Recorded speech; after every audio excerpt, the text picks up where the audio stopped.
गया बस चला गया क्या देखिए, आप सभी लोगों को पता भी है और रिसेंटली कुछ वीडियोस भी वायरल हुई थी। एक घटना हुई थी जिसमें 1 फरवरी को 6 बसेस में जो आग लगी थी और जो एक और बस है वो आधे क्षतिग्रस्त हो गई थी आग की वजह से। तो इस आगजनी की घटना के पश्चात स्थानीय लोगों से भी बातचीत करी गई और उसी दिन एक इंक्वायरी भी इनिशिएट करी गई थी कि इस इंसिडेंट्स का क्या रीज़न हो सकता है।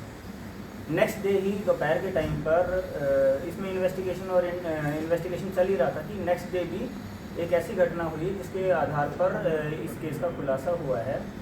इसमें एक व्यक्ति जो है नेक्स्ट डे 2 फरवरी को बस में अंदर जाते हुए दिखे। उनके और जो व्यक्ति जो अंदर जा रहे थे उनके हाथ में एक कपड़ा था। उस कपड़े को ऐसे लपेटते हुए अंदर जा रहे थे। बस के अंदर वो चढ़े हैं, जो कि सीसीटीवी फुटेज में एकदम क्लियरली विजिबल भी था। और वो अंदर गए हैं, अंदर से खाली हाथ वो बस से फिर बाहर निकले हैं। वो कपड़ा उनके हाथ में नहीं था और कुछ देर के बाद उस बस से हल्का फुल्का धुआं आता हुआ दिखा था नेक्स्ट डे।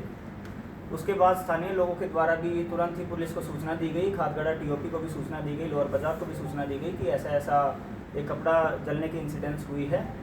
तब फिर जो व्यक्ति है उनको आइडेंटिफाई किया गया और आसपास के सारे सीसीटीवी फुटेजेस को देखा गया।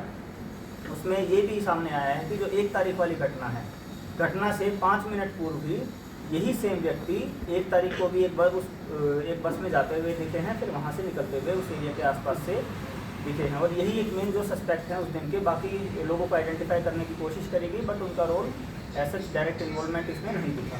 फिर 2 तारीख को जो ये कपड़ा जो जला था, उसके बाद उस कपड़े को भी पुलिस के द्वारा सीज़ किया गया और जितने भी रेलिवेंट सीसीटीवी फुटेजेस थी उनको सीज़ किया गया है।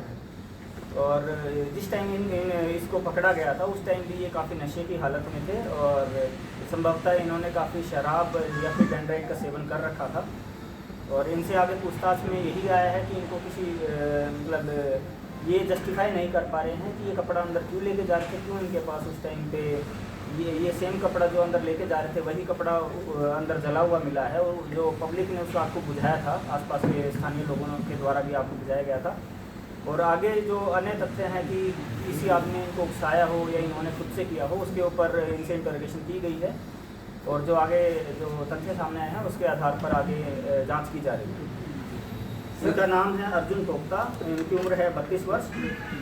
ये सिकिंद्री थाना अंतर्गत रांची के ही रहने वाले हैं, लेकिन ये जो है बस स्टैंड के आसपास ही कूड़ा चुगने का और इस टाइप का ये सब करने का डेली वेज लेबर टाइप के ये व्यक्ति हैं।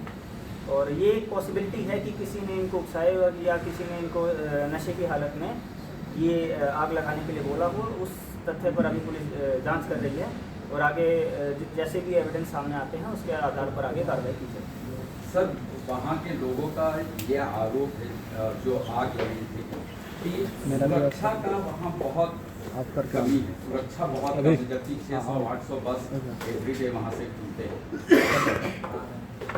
सुरक्षा का अगर आप आगजनी की घटना के पर्सपेक्टिव से अगर आप बोलते हैं तो वहाँ पर जो हमारी एक खादगड़ा टीओपी भी ऑपरेशनल रहती है पुलिस की। और जैसे ही तुरंत पुलिस को सूचना मिलती है वहीं टीओपी से ही हमारे पदाधिकारी और जो जवान हैं वहाँ रेडी मोड में रहते हैं और वहाँ उसको किसी भी सिचुएशन को डील करने के लिए सामने आ जाते हैं। आपका जो कहना है कि जो आगजनी की घटना से रिलेटेड सुरक्षा है उसका एक बार हम रेलिवेंट डिपार्टमेंट से भी कांटेक्ट करके उसको रिव्यू करवाएंगे और जो पुलिस की तरफ से जो भी सपोर्ट मिल सकता है वो इंश्योर किया जाएगा। सर, आरोपी पहले किसी घटना में इसमें संलिप्तता रही नहीं, इस आरोपी की पहले किसी घटना में संलिप्तता नहीं रही है। और चूँकि मैंने बताया कि ये काफ़ी जब इनको पकड़ा गया तब भी ये काफ़ी नशे की हालत में थे और ये स्पष्ट रूप से कुछ भी उस टाइम बता नहीं पा रहे थे। काफ़ी टाइम के बाद ये थोड़ा होश में आए थे और तब इनके द्वारा मतलब अलग अलग तरह की बातें बताई जा रही हैं जिसका भी विश्लेषण करके उसके ऊपर आगे जांच पुलिस की जांच आएगी। कई बार ऐसा होता है कि